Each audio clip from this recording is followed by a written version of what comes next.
The desert of Karis, 9 was not meant to forgive mistakes. Lieutenant Aaron Hale knew that the moment his scanner flickered and died, leaving him alone beneath a sky the color of burned copper.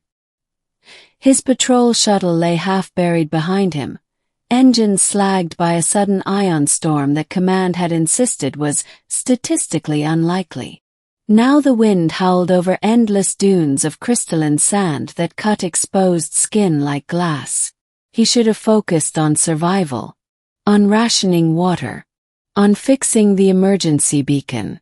Instead, he followed the blood. It wasn't human blood. Too dark, almost iridescent, leaving faint luminous traces in the sand. Hale crouched, fingers brushing the trail. Fresh. Hours at most. No one else is supposed to be out here, he muttered. Karis, 9 was officially uninhabited. Unofficially, it sat between two rival alien territories, used as a dumping ground for political inconveniences and broken laws. The trail led to a shallow ravine, where the wind finally died. That's where he found her. She lay curled against a rock formation, limbs too long and too slender to be human. Her skin was pale violet, cracked and blistered from the sun. One of her arms bent at an angle that made Hale's stomach tighten. Her chest rose in shallow, uneven breaths. An alien girl. Young by any reasonable standard. Still alive. Hale's training screamed at him to back away. First contact protocols. Quarantine. Call it in. Let specialists handle it. But the scanner was dead. The beacon wouldn't reach anyone for hours, maybe days. And she was dying now. He hesitated only once. Then he was moving. Getting her onto the shuttle nearly killed him. She was lighter than she looked, but unconscious weight always fought back. Hale dragged her across the sand, ignoring the way his lungs burned and his vision swam. He sealed the hatch behind them and activated the emergency life support field, flooding the cabin with recycled air and shade. Only then did he allow himself to breathe. The med scanner flickered to life on auxiliary power. Its results made his jaw tighten. Severe dehydration, internal trauma, signs of ritual scarring along her spine, and something else, an implanted sigil beneath her collarbone, pulsing faintly. Hale frowned.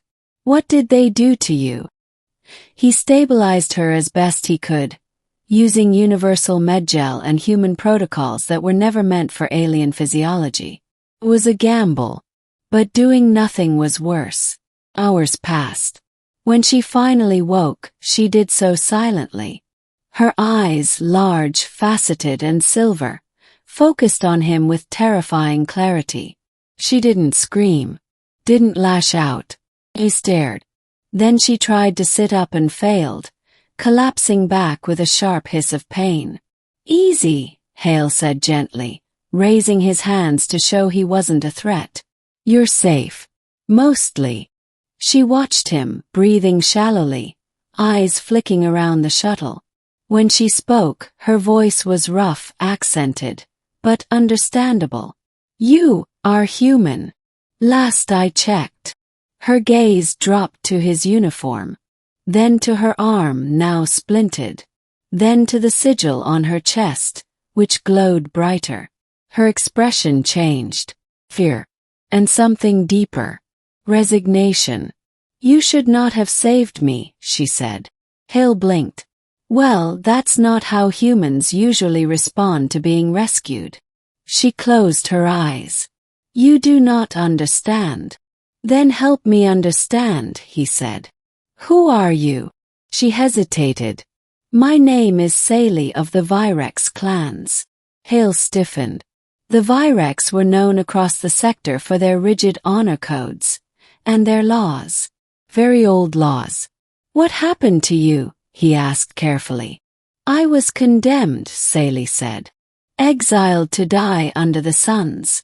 For failing a trial of worth. Hale exhaled slowly. And no appeals process, I'm guessing. There is none. He shook his head. That's barbaric. Her eyes snapped open.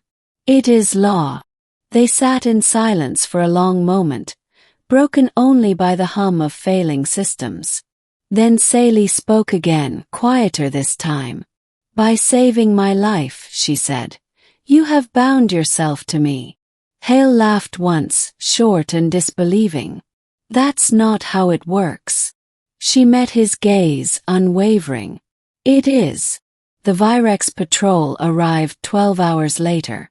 Their ships descended like blades from the sky, surrounding Hale's crippled shuttle. Armed warriors in segmented armor surrounded the craft, weapons raised. Hale stepped out first, hands visible. Sally followed. The moment the Virex commander saw her, his posture changed. Surprise flickered, then anger. She lives, he said flatly.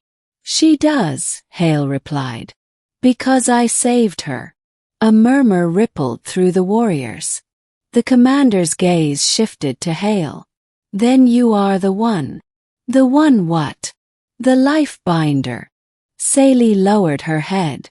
By ancient law, she said softly, the one who saves a condemned Virex life claims responsibility for it.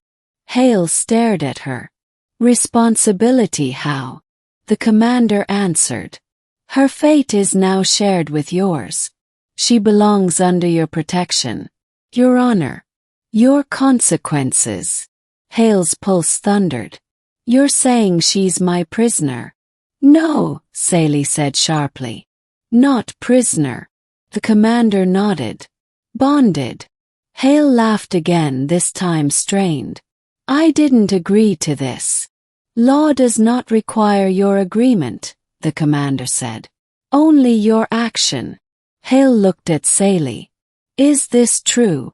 She met his eyes. Yes. Anger flared in his chest. Not at her but at the system. That's slavery. The commander's voice hardened. It is duty. Hale straightened. Then hear this, he said. She doesn't belong to me. She's free. And if your law says otherwise, your law is wrong. Weapons shifted. The air grew heavy. Sally's breath caught. Aaron, I won't abandon you, he said firmly. But I won't own you either. The commander studied him for a long, dangerous moment. Then you accept the full weight of the bond, he said. Her enemies become yours. Her failures reflect upon you.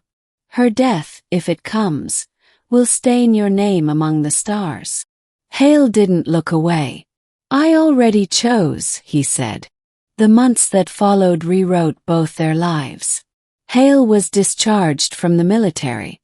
Officially for diplomatic complications. Unofficially, because the galaxy didn't know what to do with a human who had accidentally broken alien law through compassion. Sally stayed with him, not because she was forced but because she chose to. She learned human customs, laughed at human food, struggled with the idea that worth wasn't proven through pain. Hale learned Virex history, their fears, the reason their laws were so cruel, because once, long ago, weakness had nearly destroyed them. They argued, they disagreed, but they stood together. When Virex delegates finally arrived to renegotiate the ancient law, they didn't come with weapons. They came with questions. Sally stood before her people, not as property, not as exile, but as proof. Proof that a life saved did not have to become a life owned. The law was changed, not erased but reshaped. Bonding became partnership. Duty became choice. And across the stars a story spread. About a dying alien girl in the desert. And the human who refused to let her die. Life saved. Turned into a fate shared.